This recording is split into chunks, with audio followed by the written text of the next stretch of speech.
Great. Thank you, Aaliyah. And thank you all again for joining us, both in person and online. I am honored to introduce and welcome Dr. Jason Stearns to discuss his outstanding book on the ongoing conflict in the DR Congo, The War That Doesn't Say Its Name. Jason earned his PhD in political science at Yale University, and he is the founder and director of the Congo Research Group. He is currently an assistant professor of international studies at Simon Fraser University up in British Columbia. In addition to The War That Doesn't Say Its Name, Jason is also the author of Dancing in the Glory of Monsters, which, if you haven't read, is another fantastic book on the conflict in DR Congo. In addition to these books, you can also find Jason's work in other outlets such as Foreign Affairs. I think Jason's recent book and really his work in general is so impactful and such an important contribution to our understanding of the ongoing conflict in Eastern DRC because it's rooted in decades of fieldwork and on-the-ground experience. I'm not sure how you've done it, Jason, but it seems like you have interviewed the majority of key actors in the conflict, which has resulted in this incredibly nuanced analysis, which you present in your book. So without further ado, please join me in welcoming Jason Stearns to Africa at Noon. Thank you. Thank you so much. And thank you so much for the invitation. It's a pleasure to be here. Madison, Wisconsin has a special place in my heart, and anybody who studies the Congo, you guys have had legendary people there and still do. So thank you very much. It's a pleasure to be here. Thank you very much for the invitation.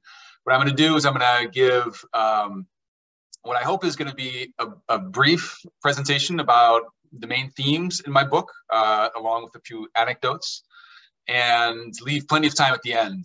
This presentation is not catered. I make a couple of nods to my own field of political science, but it's not catered to political scientists. It's catered to a broad audience. And so hopefully we'll have enough time at the end to get into whatever your particular interests are. And I will also be at ASA, so we can continue the conversation together at ASA. It would be a pleasure to see you there all. So let me share my presentation. And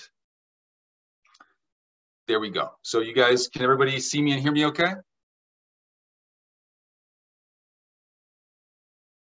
I will take that as a yes. Fantastic. Okay, great. Thank you very much. So this book is about interests and structures, broadly speaking, about the reasons why people go to war, the importance of figuring out who exactly those people are. Is the combatants, the commanders, the string-pulling politicians, the money bag financiers, and understanding how shifts in the economy, the structure of society, and international geopolitics have driven the violence that's affected millions in the Democratic Republic of Congo. But first and foremost, this is a book about the Congo. The wars, or there are many wars, wars within wars, that have been roiling the country since around 1993, and that continue today in a very different form than 29 years ago. Today, it's important to highlight 5.5 million people are displaced in the Congo. That's as many as in almost any previous time in Congolese history. That's the third largest displacement crisis in the world after Ukraine and Syria. And for the most part, the war is seemingly too complex, too marginal, too, frankly, African for people to care much about. And so my book is an effort to help shine some light on some of these dynamics. So I want to start with two snapshots or anecdotes. The first one is from this gentleman here. On April 27th, Jules Alingete, celebrated financial inspector. He's the head of the Inspection Générale des Finances.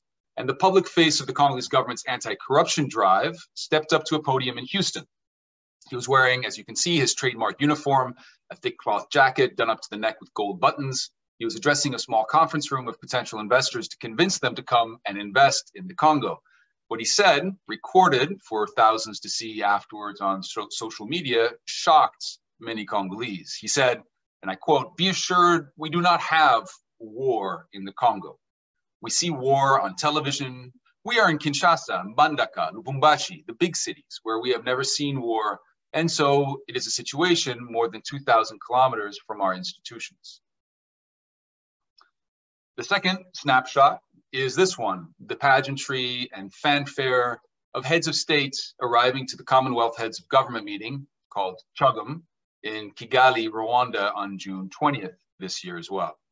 35 heads of states attended. However, at the same time as Prince Charles, who presided over the meeting, now King Charles obviously, was shaking President Paul Kagame's hands, the M23 rebellion was making inroads in the neighboring Congo, allegedly with Rwandan backing. None of the diplomats attending, including Justin Trudeau from where I'm speaking to you from in Canada, Boris Johnson, Nigerian President Muhammadu Buhari, expressed any concern.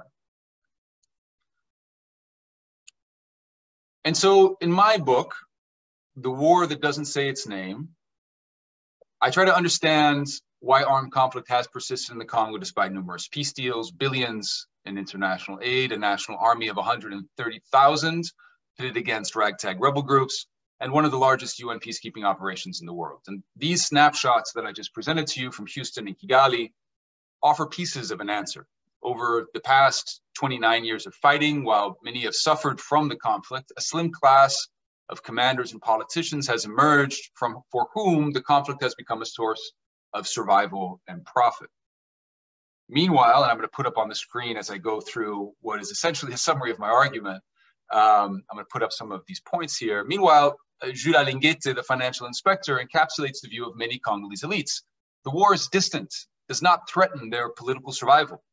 The government and armed groups have thus become locked in what I call a perverse symbiosis, alternating fighting with peace talks, neither side with an interest in ending hostilities.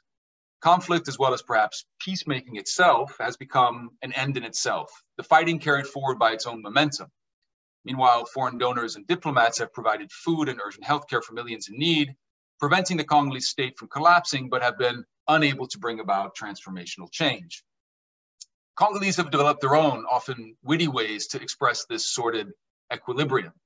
Congolese author Nkoli-Jean Bofane explores this culture of what he calls anti-valeur, what many Congolese call anti-valeur, unethical behavior, in his novel Mathématiques Congolaises.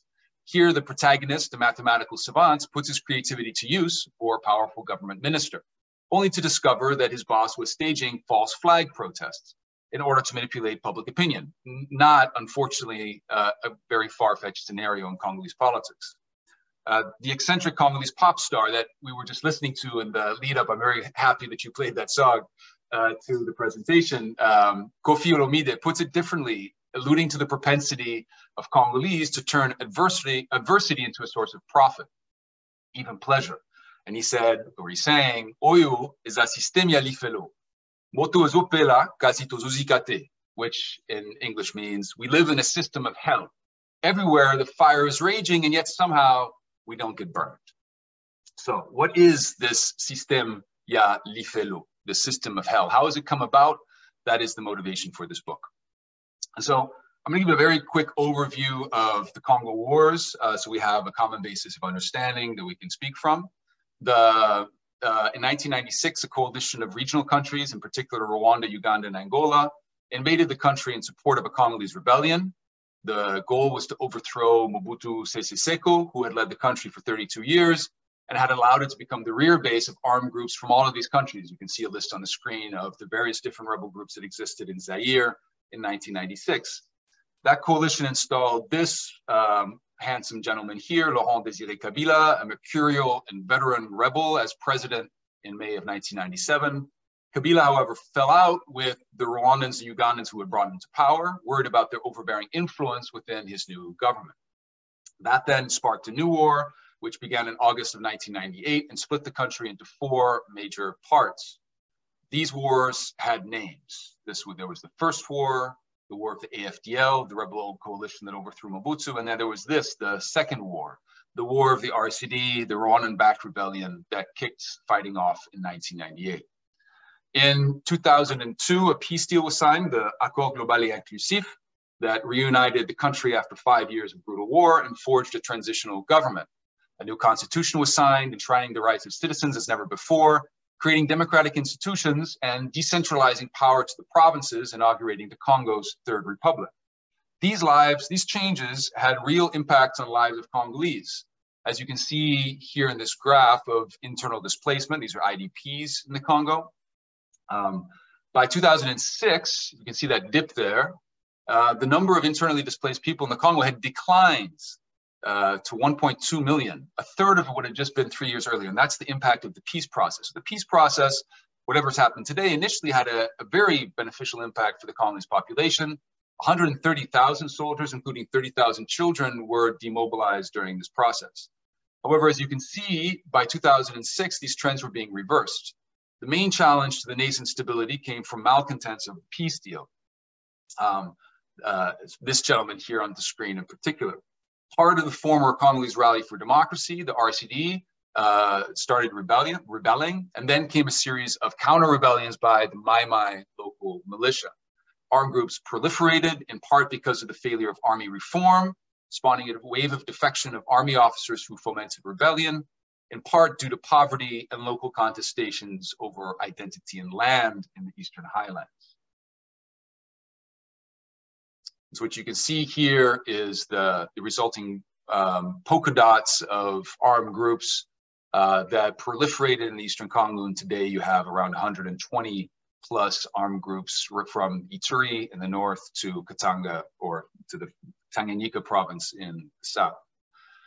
Paradoxically, even as violence escalated, the nomenclature was toned down. The United Nations peacekeeping mission was transformed into a stabilization mission.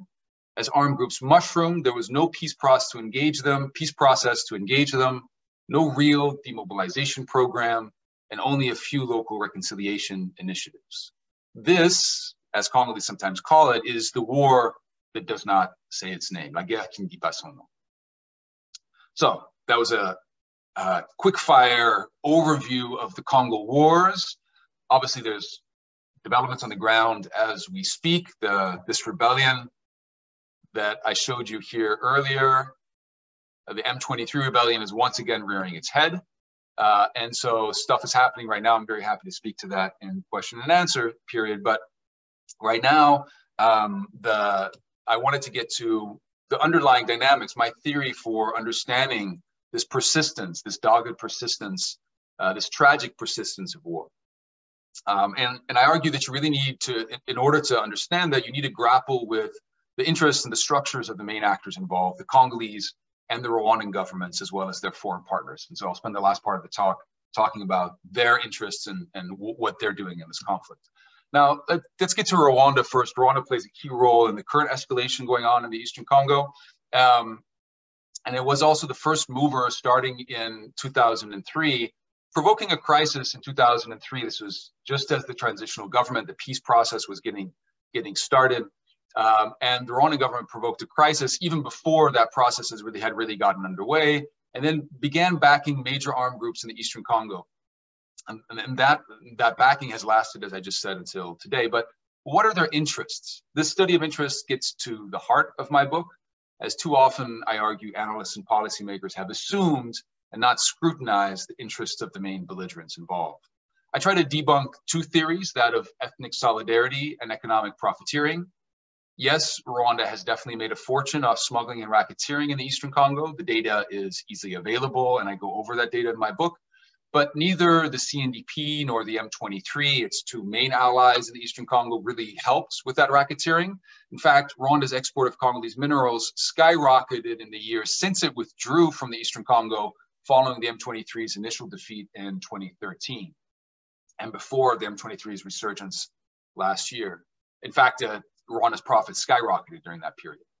Alternatively, diplomats and pundits often claim that Rwanda has intervened in the Congo out of solidarity with Tutsi there. That clashes, however, with dozens of interviews I conducted with Congolese Tutsi soldiers and community leaders, many of whom felt betrayed and manipulated by Rwanda.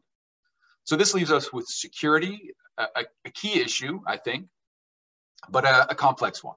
Supporters of the Rwandan government often mention security as the overriding imperative, in particular the rebels of the Democratic Forces for the Liberation of Rwanda, or FDLR, some of whom participated in the 1994 genocide. Now, there's no doubt that the FDLR threat formed an important part of the decision-making process, but it's difficult to disentangle real, quote unquote, security threats from symbolic or political security. Much of the narrative underpinning the legitimacy of the RPF is tied up in the genocide and in the protection of the nation. The threat of the FDLR bolsters the notion that there is a greater good, a security imperative that justifies the repression of the opposition and restrictions on civil liberties, which are hallmarks of RPF rule. Add to that the need to manage dissent from within the Rwandan army, from which the greatest threat to the survival of this authoritarian government comes. So that's a brief overview for Rwandan interests. Let me get to the Congo. In the Congo, political elites have been complicit in the wars in a very different way. Here, political elites' approach to the conflict has been a mixture of apathy, fatalism, and opportunism. Many of the political leaders I interviewed, even some of those from the East, expressed little knowledge about or engagement with the situation there. Those people have always been at war. One parliamentarian from Kinshasa told me, nothing we can do will change that. The war in the Eastern Congo was extremely peripheral to their survival. Politicians were not punished at the polls for their neglect of the East, nor was the fighting there a security threat to the country's capital 1,000 miles away. So my book explores this political culture characterized by what I argue are two main impulses: normalization and essentialization, two contrasting but complementary impulses, and I can get to those in the question and answer period if you want as well. While some politicians may be influenced by stereotypes surrounding the violence, others are well informed of government complicity and yet do little to change things, as it would be risky for them to do so. The main reason for this stems from the importance of the military during the period following the transitional government of 2003-2006. Political elites in Kinshasa surrounding President Joseph Kabila, who was president at that point, were more worried about military dissent within the army than about grievances of the local population. So by deploying most of the army to the east, keeping our officers' salaries low, but their discretionary allowances and bonuses high, and giving them a free hand in racketeering, political elites protected themselves from possible coups and enriched themselves through kickback schemes. This lack of priority regarding discipline is not surprising. The terms of the peace deal required Kabila to integrate his army, bringing his former enemies into the senior ranks of the new army, the FARDC, and raising the possibility that they could overthrow him. After all, you have to remember that his own father was assassinated in his office by his own bodyguard. And Kabila was said to be worried about his personal safety, wearing bulletproof vests often in public.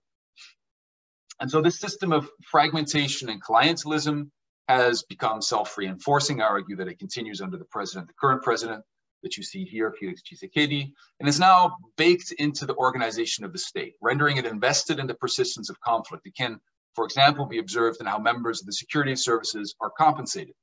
Payment is structured in such a way that officers struggle to prosper in the absence of armed conflicts. In 2014, for example, up to 90% of officers' remuneration depended on legal or extra-legal payments directly linked to military operations. You had to be involved in military operations to be making money. And so both the fragmentation of actors and these interests produce a phenomenon that I call involution. I borrow this from the anthropologist Clifford Geertz. Over time, the main stakeholders' approach to the conflict turned inwards, became involuted. Crawford Young, a former faculty member at Wisconsin, also used this term. But describing Mobutu's Zaire, actually, he used it. Over time, the main stakeholders' approach to the conflict turned inwards, becoming invested in its own reproduction, and then it became stuck in a ditch, if you will. And conflict became to be seen as an end in itself. There is, however, and I should highlight this, no grand conspiracy of conflicts. Due to the multiplicity of actors and the shadowy nature of these networks, each actor finds it difficult to imagine another logic, let alone take concrete actions to reform, even though almost every actor within the current system finds it reprehensible. So the violence has become systemic, exceeding the intentions of each individual actor.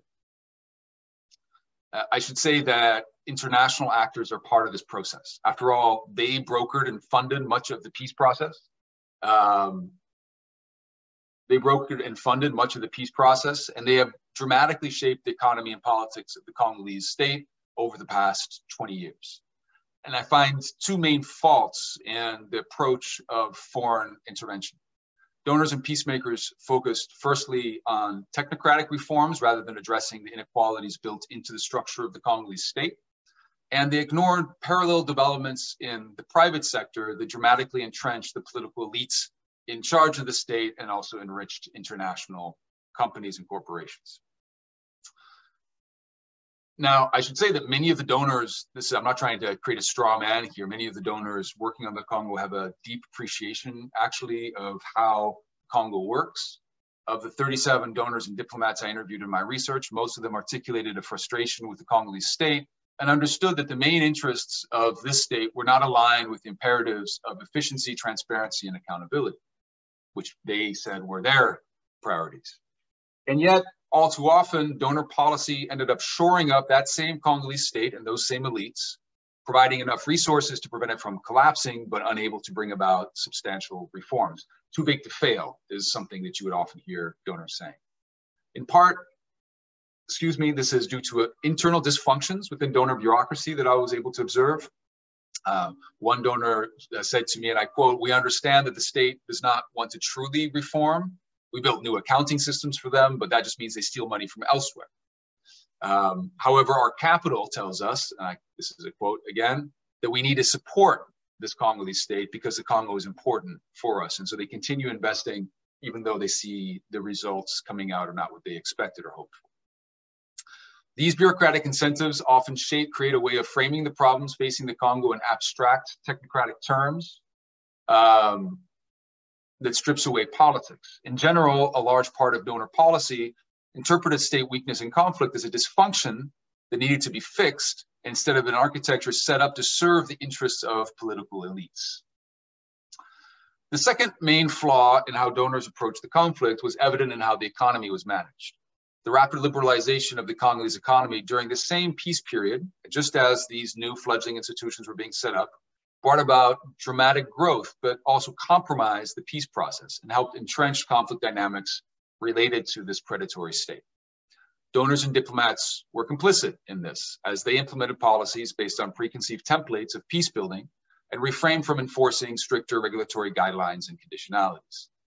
So you can see, based on this graph I put on the screen here, to what extent foreign investment came in and to what extent Congolese economy boomed.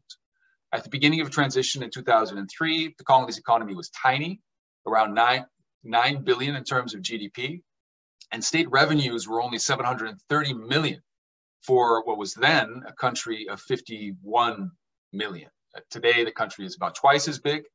And I should say that in comparison, the budget of my own university where my Congo Research Group is based, New York University, is around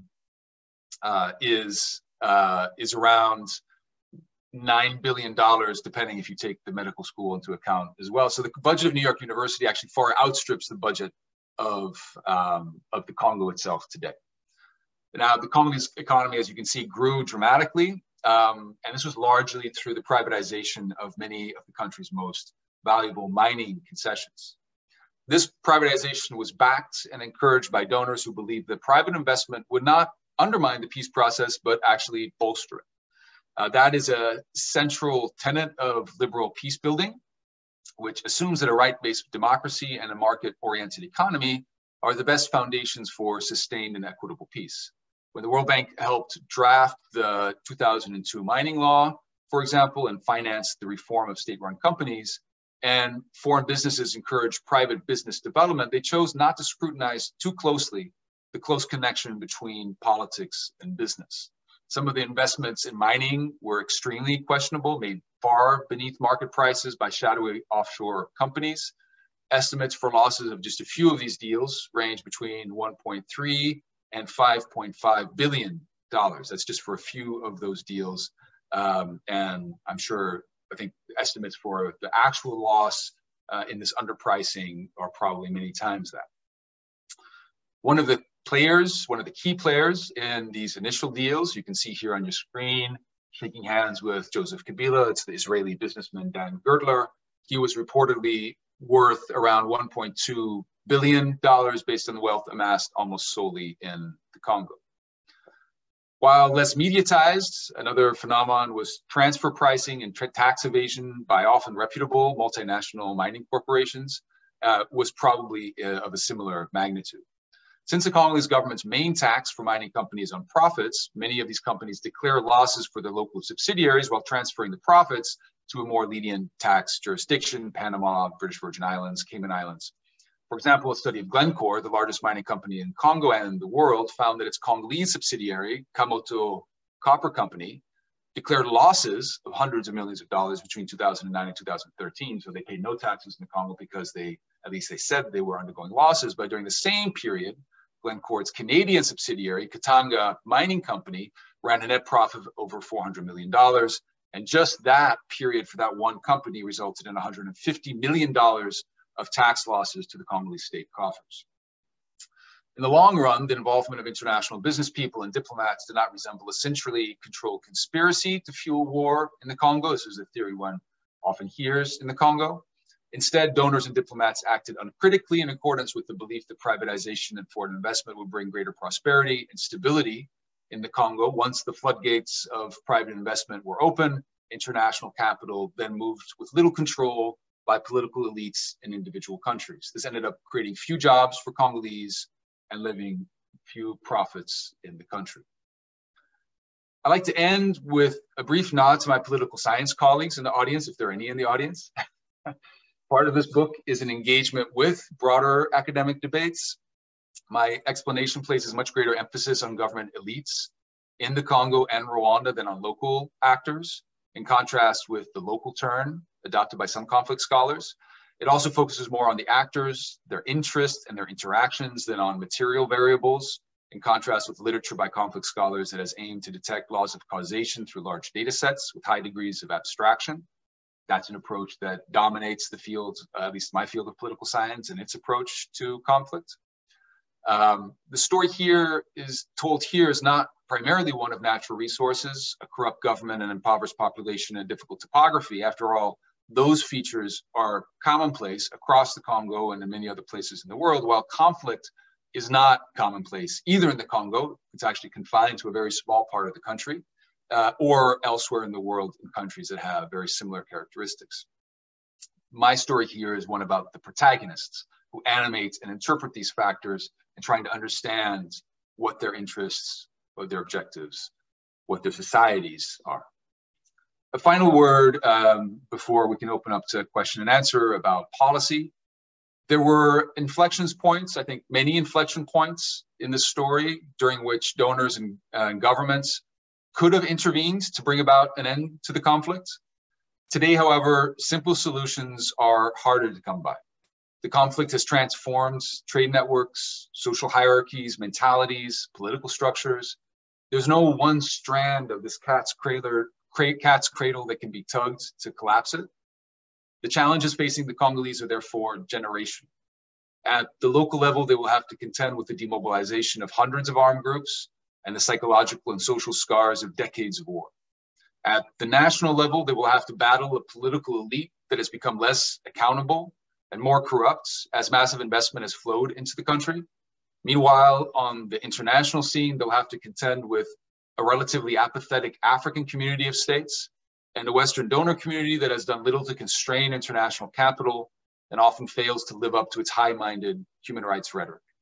These are not technical battles, but rather struggles for power, for control over national and local politics.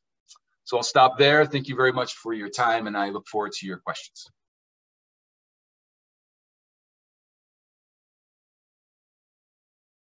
Jason, thank you so much for that presentation. Incredibly interesting, just like your book. I'm going to go ahead and take a moderator's privilege and ask you a first question while we wait for others to submit theirs. Sure. So you're really focused on looking at these political elites. And you talk a lot in the book and mentioned in your presentation about how there's not really a great way to make this conflict costly to these political elites way over in Kinshasa, especially for this conflict that's way over in Eastern Congo. So I'm curious if there are any changes that could be made that might actually make them more accountable. And perhaps you talk in the book about like the non-material involution. So these ideas of identity and normalization. Do you see any potential changes that could be made there to help with this accountability aspect? So not just material incentives like perhaps a DDR program, but broader cultural shifts. Like, what is the way forward out of this conflict? Well, I mean, first of all, I think that it's that lies above all in the hands of Congolese. I think that foreigners have a very hard time actually constraining Congolese elites. It's a weird thing because so much of the Congolese, the functioning of the Congolese budget, not budgetary support, but in terms of the way that they provide, social services, a lot of this is determined by foreign aid, by foreign assistance, by foreign support. The current government relies enormously on the World Bank and the IMF for funding in particular.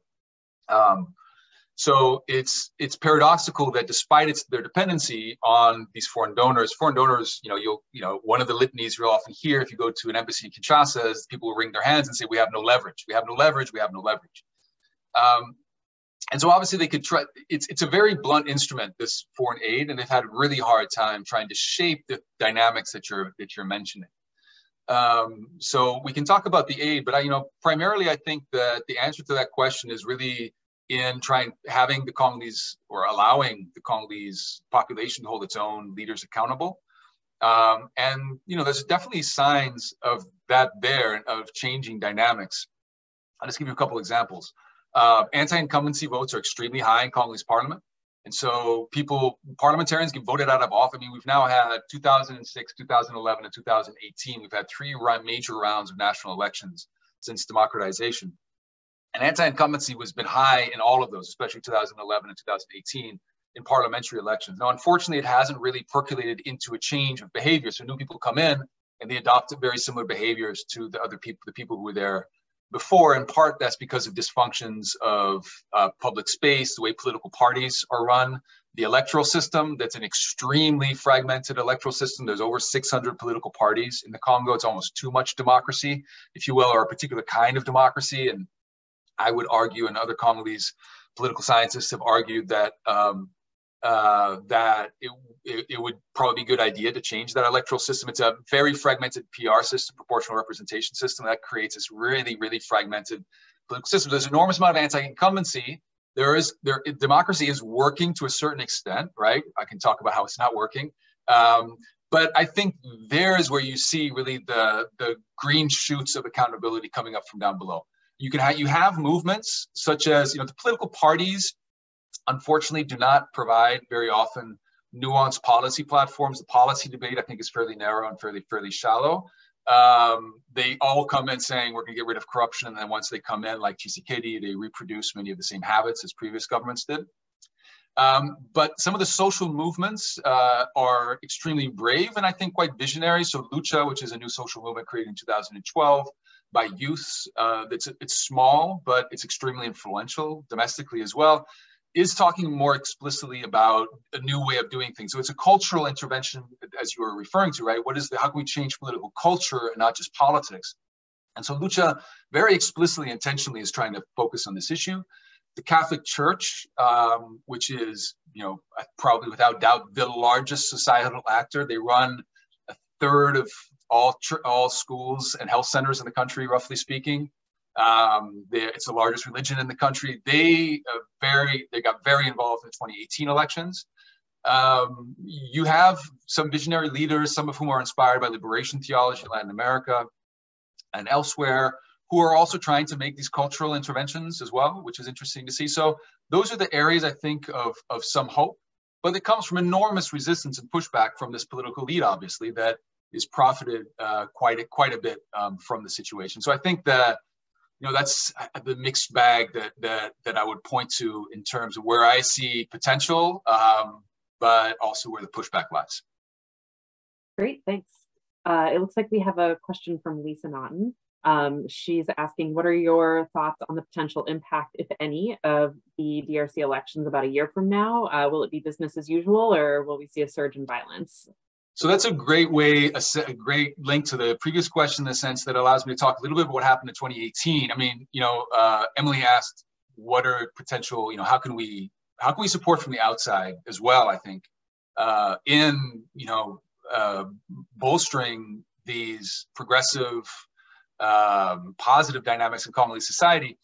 2018, I would argue, was a very difficult test case for that kind of solidarity to be expressed with Congolese, in the sense that 2018 was an election that was really about whether Joseph Kabila, who had been in power for 17 years at that point, would be able to continue his stay in power. And it was preceded by 3 years of dramatic, really, really dramatic mobilization, getting to these dynamics I was talking about. I mean, in 2015, Kabila, like almost every single one of his neighbors, tried, or at least floated a test balloon to try to change the constitution to enable him to get a third term in office. All right, so this is something that Kagame has done. This is something that Sassou Nguesso has done. This is something that Yoweri Museveni has done. Many leaders across Africa have done this. And he floated this in the Congo, and enormous pushback ensued. And he was eventually unable to do that, but that cost, hundreds of lives. And we're talking about really dramatic mobilization. So we have the hundreds of thousands of people in the streets. The Catholic Church really put its foot down and committed, fully committed, or was forced to fully commit. I would say it was pushed by many of its priests, not even the Catholic hierarchy, but its own priests were pushing the church to get fully involved. And so you'd have these scenes with, Mass would end on a Sunday, and thousands of parishioners would just stream out of parishes, following, barefoot priests with crosses raised high, everybody with palm fronds, and then police would come and beat them, and they'd chase them into the sacristy and continue beating priests and nuns. It was really dramatic stuff. So you had this big, broad-based mobilization pushing back against the Kabila's attempt to stay in office. He then had to pull back, eventually so the elections were delayed because of this. But he was forced not to stand for a third term. He had to designate a successor. That successor proved to be very unpopular. And so elections came around in 2018, and the results started coming in. It became very clear to people within the Electoral Commission that rigging these results in favor of Kabila's guy was going to be impossible. It was going to be a bridge too far. And we now know this. I mean, we know this because of the results that were leaked, but we've now also talked to many members of this election commission, and we know more or less what happened.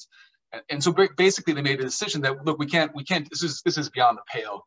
So let's do something else. And so Kabila pivoted, and very quickly and very, I guess you could say astutely, shrewdly, what he did was he then struck a deal with the runner-up in the election. So he struck a deal not with the opposition leader who we now know won the election, Martin Fayulu, who Kabila approached him, but Fayulu was intransigent and stubborn, and so Kabila wasn't able to strike a deal with him. And so he struck a deal with Felix Tshisekedi, who was the runner-up in the election. He didn't actually win the election, from what we understand now. And the deal was, look, I'll give you the presidency, but you have to secure my power in other institutions. And so Kabila's people won almost all governor elections. They had a very comfortable majority in the National Assembly. The National Parliament forms government by naming a prime minister. And so he had a large control. There was a power sharing deal that Felix Tshisekedi entered into. And the international community, basically led by the United States at the time, backed this deal. And as I spoke with leading members of the administration at the time, their argument, I mean, and it's easy to mock them or to at least criticize them, their argument was, look, this is as good as it's going to get. We're never going to get, if we insist on la vérité des urnes, as they call it, the truth of the ballot boxes, then it's going to end up in civil war. So let's go with this compromise, right? We've pushed Kabila to his backs to the wall. He is handing over power to an opposition leader. It's just not the opposition leader who actually won the elections. Now, Congolese looked at this and they're like, well, so why did they spent $1.5 billion on these elections, right? They walked sometimes for a day. You'd have 70-year-old women, hobbling on canes to get to election, these kind of dramatic scenes to get to election. Why do this? Why go through this whole charade, extremely expensive, extremely costly, for a backdoor deal to be struck between Kabila and an opposition? And so it did enormous damage to the fiber of Congolese democracy, I would argue. And to this notion that elections, I mean, you're looking for accountability in a system where there's no accountability. Elections are the biggest lever of accountability. And you just got rid of that, or you really did enormous damage to that lever. So it's all in a very long way to getting to Lisa's question, which is about the elections a year from now. Now, we do regular polling with the Congo Research Group and a local polling partner, Bercy, which is a fantastic polling company in the Congo. And Tshisekedi, I mean, people have very nuanced views about this and about many different issues. It's very interesting to look at Congolese public opinion, actually. And Tshisekedi is, broadly speaking, relatively popular. He's relatively popular for a variety of reasons. When I say relatively, it's not, he has, low approval ratings, but higher traditionally than other leaders. Kabila, at least Kabila, we don't have too many other data points. And that's for a variety, I think, of just different reasons. I think also largely because the opposition is divided and doesn't have a whole lot of new ideas. And so Tshisekedi is going into this new round of elections with a fair chance of winning elections. And yet I think despite that, he has made moves in various different electoral institutions, from the courts to the election commission itself, to put his finger on the scale, which is very concerning. And so he has made sure that the courts that would judge, he has stacked the courts basically in his favor. And one could argue he's done so unconstitutionally, in the sense that the way he proceeded in naming new judges to the Constitutional Court, which is the court that would judge any election disputes at his level, at least the presidential level, it was unconstitutional. He stacked the CENI, so the National Election Commission, in his favor as well, in a way that's offended many of the stakeholders, including both the largest Catholic and Protestant church groups in the country. And so, now he's clamping down more and more on the press as well. And so that, I think, is disconcerting. The other thing is that it's almost going to be impossible to hold elections on time. They're supposed to happen at the latest by the end of next year. That's the constitutional deadline, right? It's a 5-year term. And it's going to be extremely difficult, if not impossible, to meet that deadline, given where we are currently in this process. There is not even a calendar out yet, and so we don't even know what the benchmarks are that we have to be hitting. And so all of this, I think, is fairly concerning. And so the question is, do you want to have good elections, in which case you'd have to delay them probably? Or do you want to are we going to insist on the constitutional deadline, but probably have elections that are not perfect? That's currently the big debate, I think, shaking out in Congolese public opinion. Sorry, that was a long answer. That was great, thank you. I think I saw Sarah's hand go up, and then we have a question from Marissa. I'll read when she's done. Yeah, well, first, so what you were just saying made me think of another question that I had. So if it's okay to ask a quick 2-part question, I'll be quick, I promise. But I was curious if there's been any talk, like in terms of the election calendar and potentially that being delayed of the upsurge in violence in Eastern Congo, especially like around Goma, of Tshisekedi using that as a reason to further delay. Yeah, we'll start there first. Should I answer that first, then you can have the second one? Yeah. So this was a theory that was often floated under Joseph Kabila. Because the situation now is very similar to the situation as in the run-up to the past election. There was massive violence in Eastern Congo, and people thought that he was going to use this to delay elections. Now, interestingly, he never did. He used other things to delay elections. He never used violence. Kabila did. All right. He never used other things. He never used violence really to delay elections. They did suspend elections in a very small part of the Eastern Congo in the run-up to the 2018 election, but that wasn't really used. So the question you ask now is a very good one. Will this be a means of delaying or postponing the elections because they can't hold elections in parts of the country? Now, again, this is only a very small part of the country we're talking about. Probably, they would have to postpone elections depending on how much of the areas they would not do it in, I don't know, 5% of voting centers or something like that. In 2018, they held elections in terrible. I mean, there were people going with ballot boxes into rebel-controlled areas, holding elections in these areas. They've done that before. In all 3 different elections, they've done that before. So that's not something that the Electoral Commission is unused to. They can do that. But whether the politicians and political elites then use this as an excuse to delay elections is another issue. I think another thing I should highlight is that the fact that the current upsurge in violence around the M23 in the Eastern Congo is definitely being used to distract from all kinds of issues. To be clear, the M23 I conceive this as an illegitimate and a very unproductive way of settling any sort of political differences one might have. But it's only, it accounts for maybe 5 or 10% of all displacement in the Eastern Congo. There's 120 different armed groups. And so Tshisekedi is being able to divert attention from all the other stuff that they're not doing. And they're having this massive campaign now blaming Rwanda. Now, Rwanda does have a role to play in the M23, a very clear role, and one that should be denounced. But they're now it's clear that they're pivoting very quickly now to make Rwanda to blame for everything. And maybe they'll then say this is also to blame then for election delays as well. So that certainly is a possibility. They haven't gotten there. I think my feeling is the government itself doesn't yet know whether it will be trying to push for a delayed election or not. As I said, they're relatively popular and they could stand a chance, and Tshisekedi a good chance.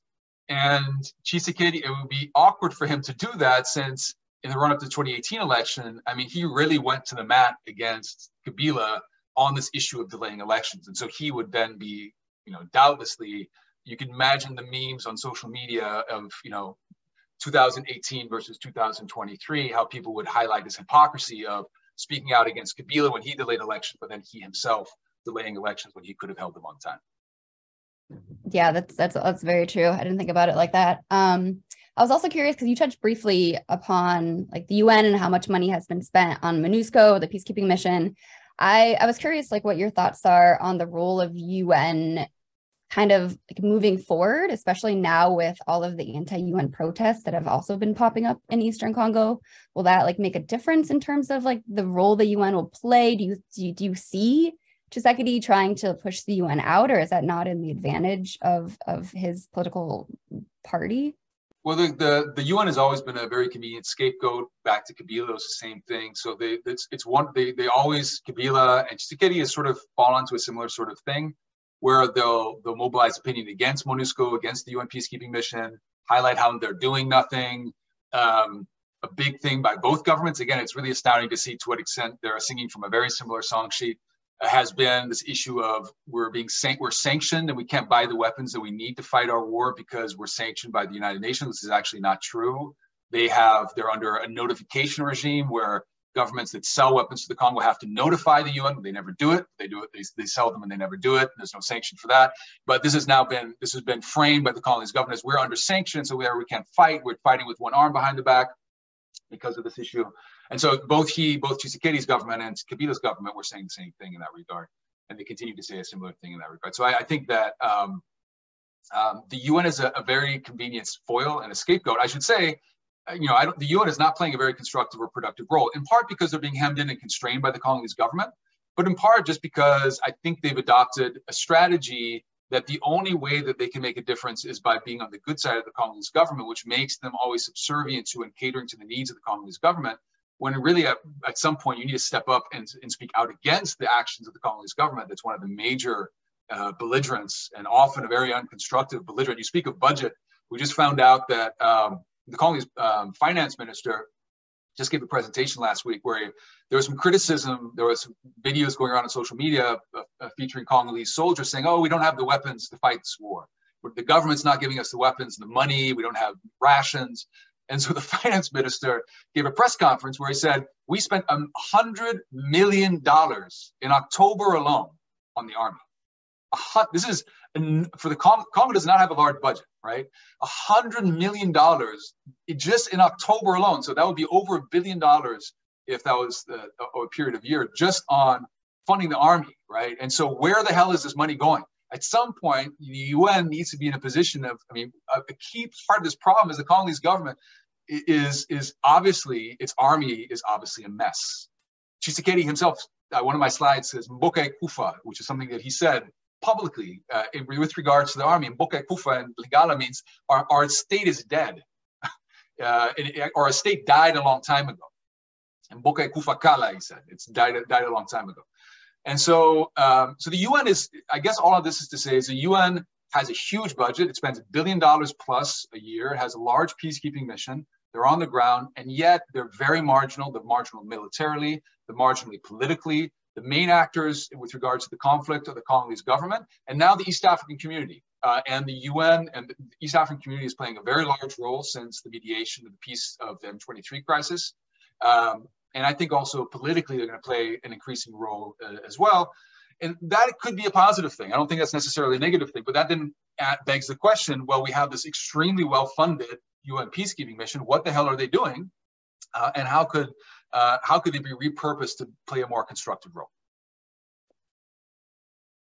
Great, thanks, Jason. We have a question from Marissa Mormon, who asks, to what extent do you see artists commenting on either directly or indirectly the war? Yeah, so thank you. And I can see you talk about Chéri Charan, who's a fantastic painter. Visit him if you're in Kinshasa. He's broke. He needs people to buy his paintings as much as they're around the world. And I paid him to use these paintings in my presentation, just so that's clear. I should have probably made that clear, because people use this stuff all the time. They're all over the internet. These guys make no money off this stuff.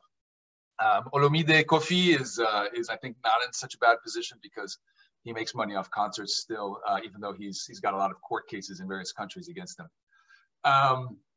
Anyway, back to your question. That's a really good question. You can see this so the question is, to what extent do artists actually comment on this? It's this political culture question that Emily kicked off with that I think is really crucial. It's the struggle is not just in the realm of electoral politics. The struggle is also in the realms of representation and culture, and it's stuff that we know from the United States as well. Our own struggles in the U.S. In politics are often as much in Hollywood and in social media as they are in terms of the ballot boxes that we just saw at work yesterday. So I would say there's been a change, but it's an uncertain change. So you do have artists, Chéri Charan, Chéri Samba is another one. Some of the painters that they don't have a huge circulation in the Congo. They're not. It's difficult, right? There's not huge art galleries even for the elites in Kinshasa. This is not the stuff that a middle class, a school teacher, or a farmer, or an electrician someplace in Mbujimai would have a lot of access to, or be making reference to. Same thing with literature. For example, Jean Bourfane, Nkoli Jean Bourfane is one of the leading Congolese authors. He's based in Belgium. His work is barely known, I would say, in much of the Congo. I mean, again, Congolese elites might read him, but it's very hard to buy books in the Congo. And so the music is huge, right? Music is really the thing that the whole country is into and sees. Then you have TV, some soap operas, some movies. A lot of the stuff is actually dubbed Nigerian stuff. There are some Congolese productions, but they're few and far between, and other Congolese media. So the Congolese news media are really in on this, but it's a very fragmented scene. The Congolese musicians, it's difficult to say. The nouvelle génération, the cinquième génération, as sometimes called, Congolese have a very scientific way of talking about their music. So you have first, second, third, fourth, and now we're either in the fourth or the fifth generation now, depending on who you talk to. So that's the Fali Ipupas of the world. That's the Ferregolas of the world. Those guys pretty studiously avoid politics, interestingly. And the reason for that is because of the political economy of music in the Congo. And so you can't make money anymore because of the internet and pirating. You can't make money off selling CDs, right? Or selling MP3s. Nobody does that. Almost nobody does that. They make almost all of their money off concerts, right? And so they have to be very careful what they say. This happened under Joseph Kabila. They have to be very careful what they said in favor. So they're under a lot of pressure. So they make money off concerts, but they also make money off getting paid off, what they call mabanga. Mabanga are the shout outs they give in songs. As you hear a Congolese song, they'll be yelling a lot of names in the song.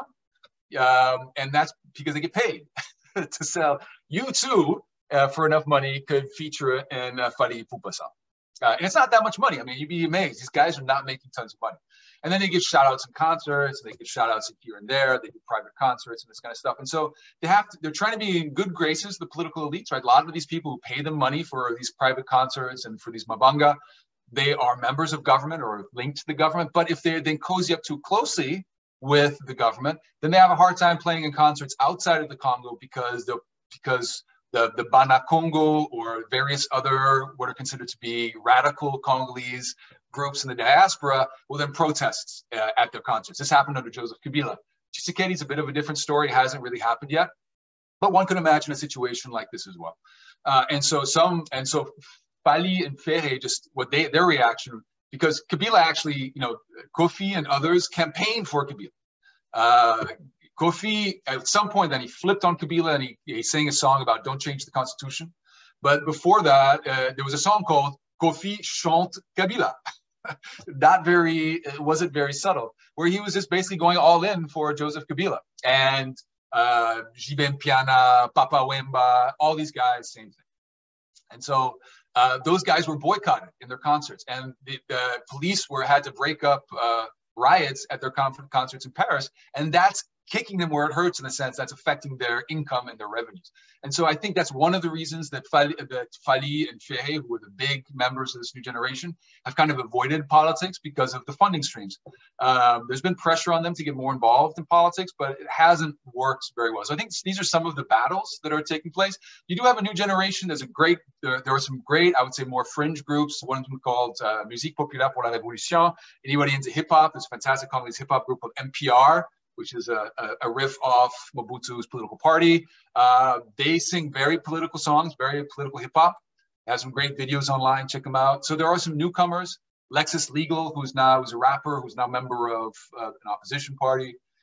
Mostly, I would say NPR is pretty popular, yeah. So that's my very rambling answer to that question. I do think this is part of the terrain, the forum for the struggle at the moment. Great. Jason, do you have time for one more question?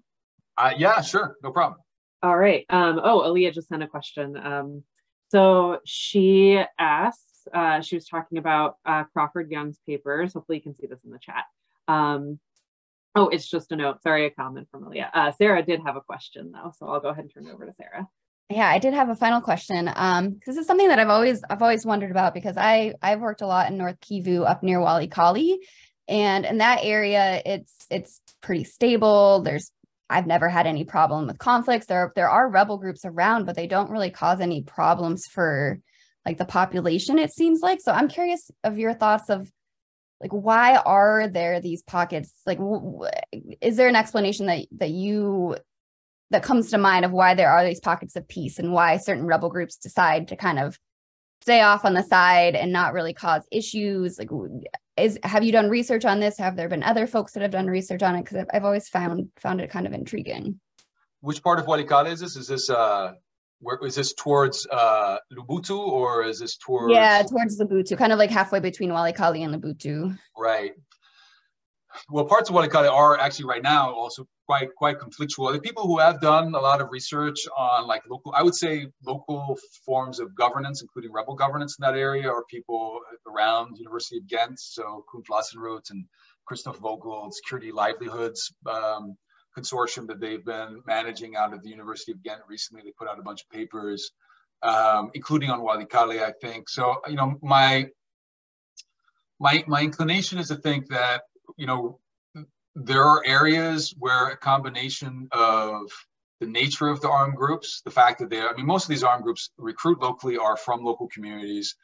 They are in different modes of extraction. They all live off the back of the population in some fashion. Some of them manage those tensions better than others.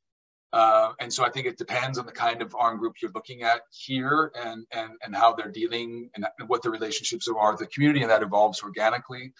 And then also the pressures that are on those rebel groups. So in some of the areas of Walikale where there has been a lot of fighting, there's enormous pressure around natural resource extraction, control of terrain. There's ethnic issues. Some parts of especially Eastern Walikale have mixed, not only mixed ethnicity, but mixed forms of that. The mixture of ethnicity, especially Rwandaphone immigrants from the East coming into areas around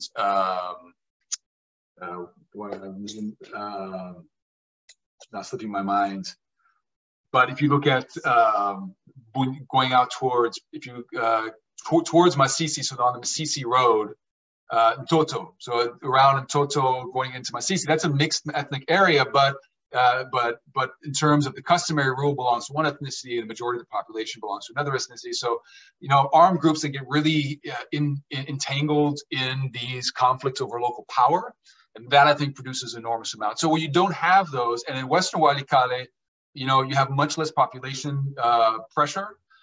It's much more sparsely populated. It's, I think again, I'm not as familiar with that part. I did motorcycled through that part of Walikale a long time ago, but it's been a long time. It's much more, the community is much more based on the rainforest around, and not as much on intensely agricultural communities with conflicts over land as there are in Eastern Walikale, is my impression.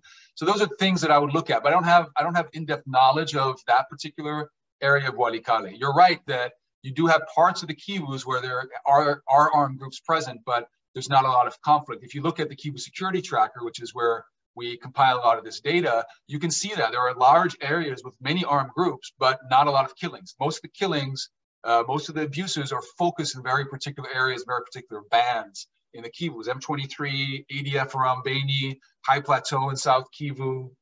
High Plateau, in fact, the mountainous areas, there's very high correlation between mountainous areas and population density and abuses that you'll see that with regards to armed groups.